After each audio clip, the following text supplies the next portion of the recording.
Side secrets number 8. Of course, Karen, I think you know who I am by now.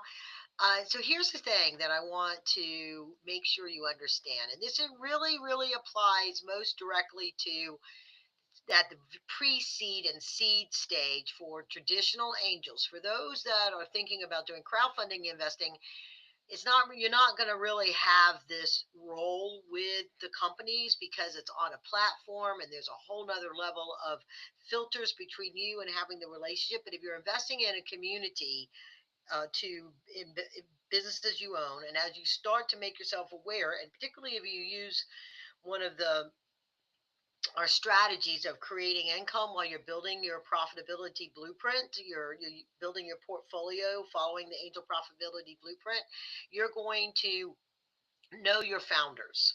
Okay, you're going to know who they are.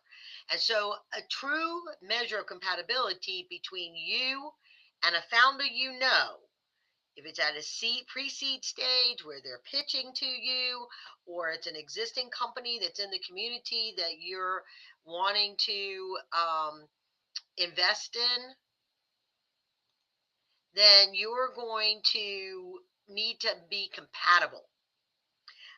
So this is, and that's whether you're passively investing or actively investing.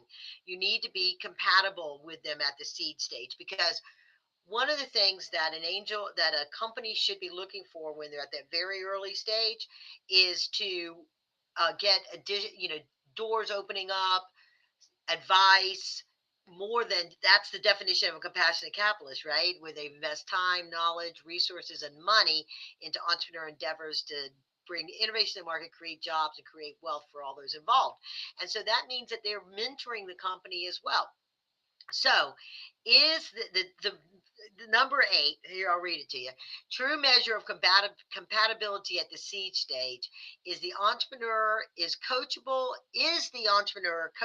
and willing to accept your advice?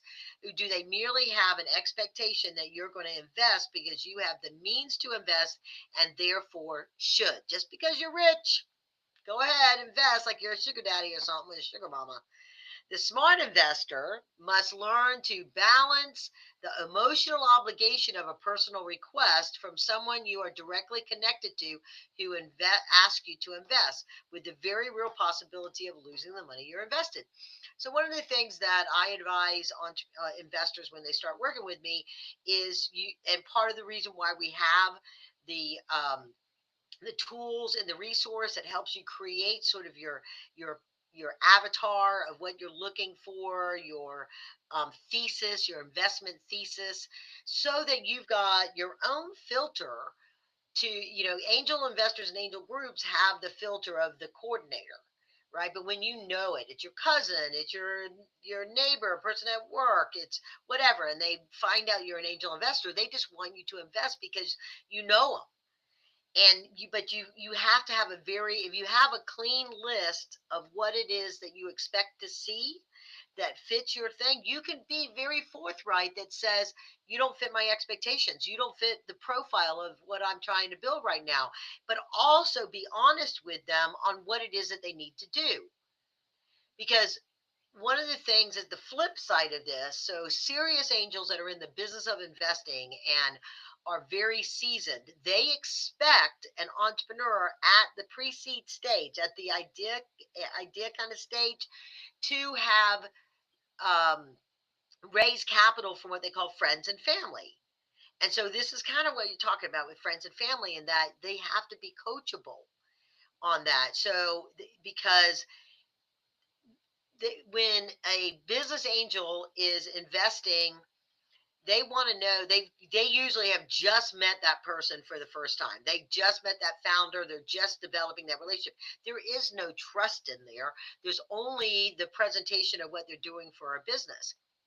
And so they expect that the founder has raised capital from their friends and family, right? And sometimes it's not necessarily a friend, like you go out to, like, they're not who they're, having cookouts with and watching the football game with, but they're people that they're connected through their network, through their business associations, through their their customers, for example, if they're an existing business, or it's a friend of a friend, is that it's somewhere within their circle, so that person, or it's an industry, it's a subjective investor. It's somebody like a doctor would be somebody that would invest in a medical device that they believe is solving a problem that they're passionate about, even if they don't necessarily know all the stuff about the business. So I always, when I describe it to entrepreneurs and they're raising capital and getting through this initial seed stage, it's that as if you can imagine that there's two Venn diagrams that overlap. I don't know how to do that. They overlap. Okay. So this side is your subjective side, and this side is your objective side.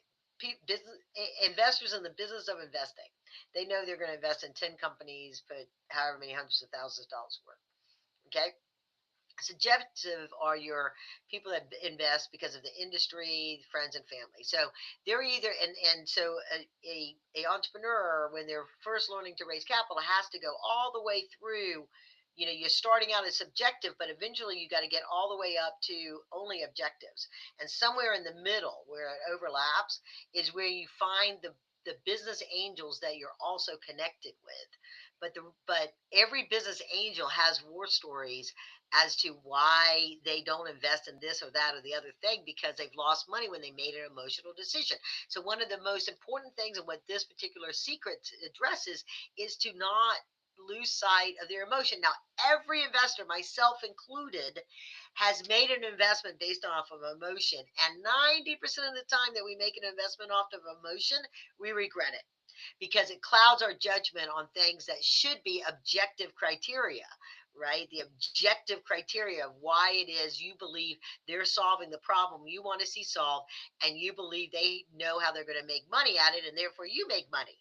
Because if they don't know how to make money and you don't believe that they know how to make money, then it's a good chance you're not going to make money, right? And so we've all done it. We've all done it. My emotional investments haven't completely failed yet, but I don't know if they'll make it in my lifetime at this point. But anyway, uh, so it's important to know that they're coachable. Objective invest. The purpose of this secret is that it's your objective in your criteria. You establish a criteria so that you can refer to that if you're directly connected to the person that is asking you, so that you can refer to that list. Oh, sorry, you're too early stage for me right now. I need you to do X, Y, and Z. And I'm going to do an aside because I did another training thing on this at one point in time. Is that so? When an investor tells an entrepreneur, come back to me when you have done these other things, it's because they don't believe that that entrepreneur has the ability to do those other things. I mean, sometimes it's very clear because they want this, but if you believe that an entrepreneur, and this goes to coachability again, if you believe that that entrepreneur had the ability, would learn and would know and would do the things that he or she needed to do to make that business happen, unless you don't believe the technology is going to work, okay, it's a whole other thing. But if the entrepreneur, you believe that they have the ability to make it happen, then why wouldn't you want to invest in the stock at the earliest, at least to give a little bit? When I talk about Y Combinator and Techstars and these different incubators that I did in prior, secrets, part of that is that they're getting the resources, they're coachable to be able to be investable. And so, super angels that have a lot of money. So it's okay if they lose $100,000, it's really not that big a deal. They all might invest 20 grand into 5 different companies to see what they do. This is one of the ways that West Coast angels think, because they have multi-generation experience with successful companies, right? They've had multiple exits in their investments and in the companies that they've done, which the Southeast, Midwest, not as much. And so the seasonness of them, they're comfortable with losing 20 grand because they believe that they either believe in the entrepreneur, or what the entrepreneur is doing, and they want to see if they can do it. And uh, and so Sig Mosley, look him up. We just had like a big celebration of the 40th anniversary of his super big exit.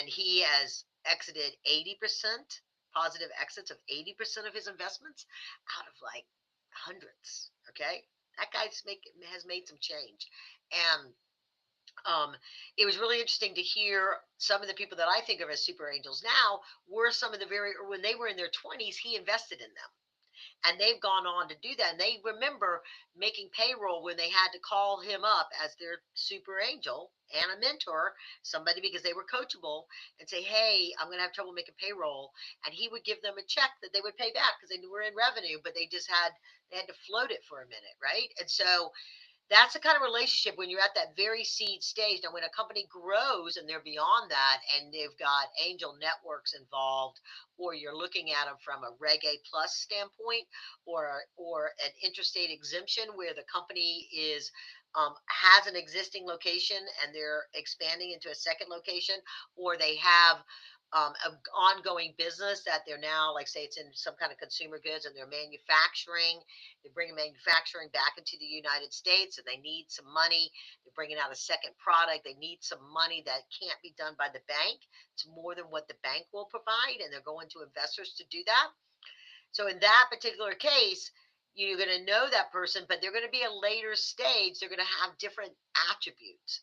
So the adage of the Venn diagram is that subjective investors are betting on the horse or the jockey, jockey being the product, horse, no, jockey being the entrepreneur, and horse being the product or the company, right? The solution that they're solving. And so business angels expect the subjective angels in this scenario to have invested. They expect, that's the reason why it's so hard and why I keep talking about this economic resilience thing, because it's really, really hard for women and minority owned businesses to get that friends and family round so they can develop their prototype, so they can prove out their business model, so they can do some of the things that they need to do in order to be fundable by a bank and by business angels. But that happens because of they're coachable, they want the money and the advice of that person.